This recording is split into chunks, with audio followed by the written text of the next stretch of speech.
Hi, I'm Leigh Pafford for HomeTowne TV at the Visual Arts Center of New Jersey for their fall expedition. We're up here looking at the students' print work right now, but we're going to take a look at the other artists who are featured in tonight's exhibition. It will be open until mid-November, so make sure you come on down and take a look, but let's see a preview now. I'm here with Annie Orton-Grant from the Visual Arts Center of New Jersey. Annie, tell us about the paintings, or the prints, I should say, that we see around us. Right, so these are actually from the printmaking students of Jessica Leonard, who's our printmaking instructor here at the Visual Arts Center of New Jersey. And there's about 9 artists who are represented, including Jessica Leonard herself. I do know that in a lot of her work, she likes to, they're sort of her intuitive autobiographical journey, so sort of more personal works from her, as well as her students.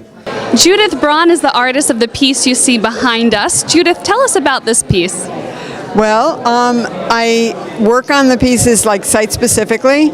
So first I come out to the site and look at the scale of the room, the light in the room, what else is going to be on the walls nearby.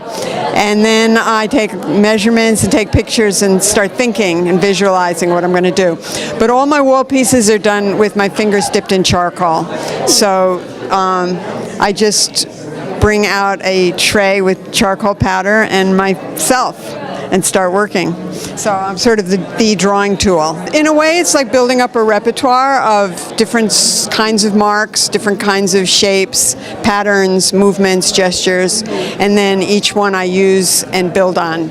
So they're all different. I've never done one that looked like anything like this one before. I think it's part of doing this kind of work. If it's like they have a time of their own. They come to be and then they pass away. And it's kind of it's like a lesson in letting go. It's a philosophical thing. You work on it, you make it sort of a gift to the viewer and to the room for a period of time, and then it has its own kind of lifespan. It's over. Adam Fowler created this intricate piece behind us. Adam, when I was looking at this piece from across the room, I just assumed, wrongly so, that it was a pencil drawing. Tell us about what you actually had to do to create this. Well, I'm kind of glad that you thought that it was just a pencil drawing, because that's kind of the point, is for it to be from a distance not really that noticeable. But what it is pencil drawing, but they're drawn on paper. And there's 46 drawings on this piece that I draw and then cut the negative space out. So when you look at it close, what you see is just the line and nothing else. There's about 1,000 pins holding this piece up. And how much time cumulatively did you spend putting this piece together? Well, I started doing the drawings and cutting in early March, and I sort of had an idea that this show was going to happen, so I knew I wanted to do a large-scale piece. This is the first piece that's by any means this scale. I'm joined by Carol Samuelson, the artist who brought us light lines, which you're seeing here in the studio. Tell us a little bit about light lines and what got you into this medium. I started working with light 2003. Before that, I'd been a painter, and I was very interested in depth. And with light, you both see the color, and it beams into you, and it also washes around you. So I found that very, very interesting.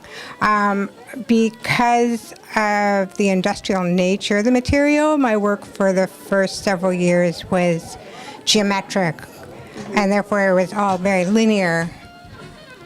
And about 3 years ago, I started working in a looser, more spontaneous way where I could actually be drawing with light.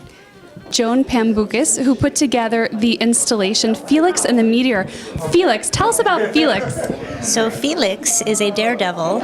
You might have seen on television that he decided he wanted to jump from the edge of outer space and break the sound barrier with his body. My work is really kind of remediated through media culture. And I instantly got very excited. I grabbed my camera and I started photographing the event as it was taking place on television, with thinking about how these technologies influence us and our lives, that it will continue to influence our art in a really great and positive way. Well, you got a great sneak peek as to what's in store here at the Fall Expedition at the Visual Arts Center of New Jersey, but there are other pieces that you're definitely going to want to come and check out. In fact, you can even take away some art from the wall, which I'm going to do right now. Back to you in the studio.